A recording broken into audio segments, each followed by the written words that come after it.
Do you believe in God? You are my Lord, my God. I cry out to you to hear me. Hear my cry for help, Lord. Hear me and protect me. How about the evil one? Why are you? Do you believe in him?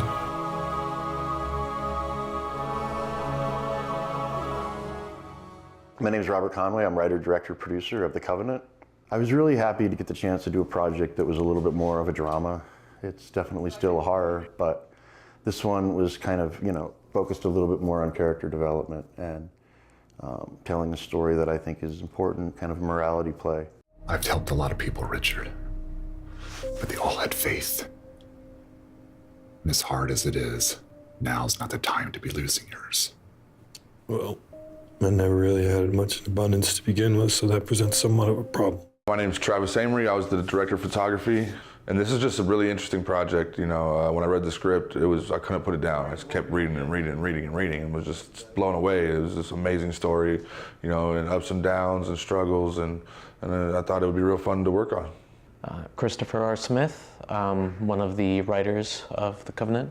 Robert Conway and Owen Conway, who co-wrote this with me, they come from a Catholic background, and I think kind of demonic possession type things affects them more than it affects me. Like I wasn't raised religious, I'm not religious now. So to me, the idea of demonic possession or demons or heaven and hell is like pure fantasy. But I think even if you are raised Catholic, even if you're not religious as an adult, there's something that's ingrained in you that wasn't ingrained in me. Because that's what I just pulled everything up. The Covenant is a film that has a lot of heart and a lot of soul, and I think when audiences see it, they're going to see something beyond your standard exorcism movie. I think that there's things happening in this movie that set it apart. I think it's a unique film, and I'm extremely proud of my work on it. Okay, but not so concerned, a little bit more but still a little bit. Yeah, no, I do. I think that's. Yeah. Or maybe I'm going. I wanted to do a film that dealt with the internal struggle after making a huge decision about whether or not you did the right or the wrong thing. In the story, Monica Angus's character is confronted with a terrible reality, that of a terminally ill daughter who there's no chance of healing her, and she's in a lot of pain. What she does is controversial, and that leads to a lot of self-doubt. Any major life decision usually will. There's going to be some inevitable buyer's remorse, particularly in a situation where you go to the drastic means that she did. Whether she was right or she was wrong, I don't make a judgment on that. But it essentially is what allows her to become influenced and inevitably possessed by the demon. It's her doubt. It's her fear that she made the wrong decision. It's a really, really sad, tragic backstory, and so during a lot of the film, she's not even really fighting at that point, just really sad and closed down, and then she starts to get really terrified because of everything that's going on around her. It kills its own. She's with us now. Because what Travis was doing is, when he comes down, he has it low first, and he swings it up. And then he swings it up. Yeah, and like then that. he hits the lens, and then when you pass by, reveal the ring light. Hi, my name is Joseph Moomba. I was camera operator, visual effects artist, and colorist on the film. What attracted me to the project was the director, really. He has a very passionate and clear vision of what he wants. So any project that he's doing, I'm always on board, and that's really what drove me to become involved in the project. I like twists, plot twists in films, and so I like that whole element of it. Another thing that I like was the man in black character. Is like you don't really know who he is or what he's doing. So it kind of keeps you guessing, keeps you interested throughout the whole film, and then at the end when you find out who he is, it's cool. Looks like Sister Sarah's starting to come around. Finally ready to admit little Lizzie had some help filling her lungs with water. You should ask her. She'll tell you now.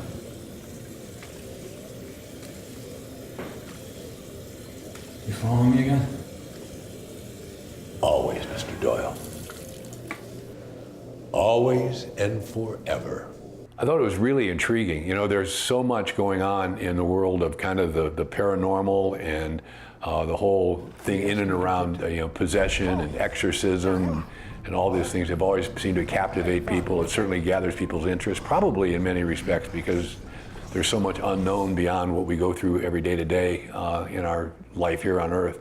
People always wonder what are the possibilities beyond that. So it just was fascinating to kind of see where the story could go. Whether it's, obvious or whether it's related to our daily life experiences. I mean, there's a lot of people that see things. There's a lot of people that experience things that are like this throughout, their lives. And I don't know.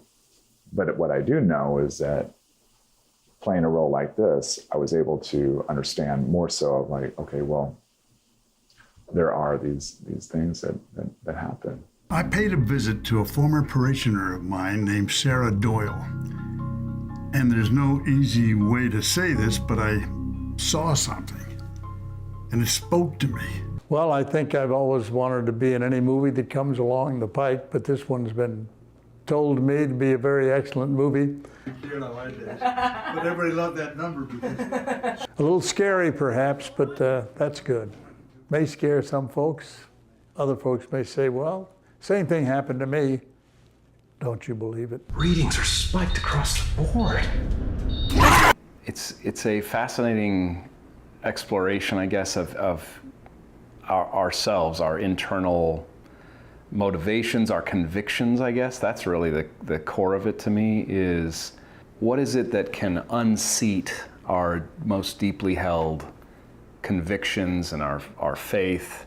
How much can we lean on our faith and rely on it to sort of hold us through craziness, and how much do we cling to worldly things, our family, our children, obviously.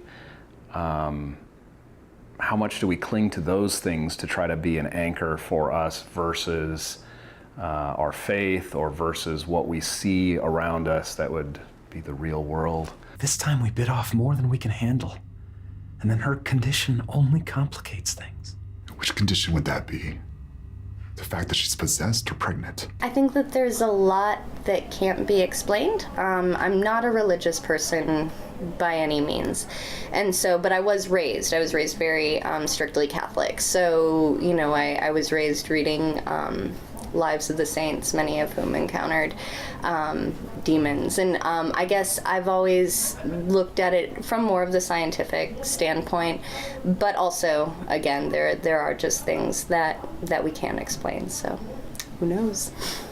I really hope that when you watch Covenant, that you can take something away from it more than just a spook story, more than just a demonic possession story.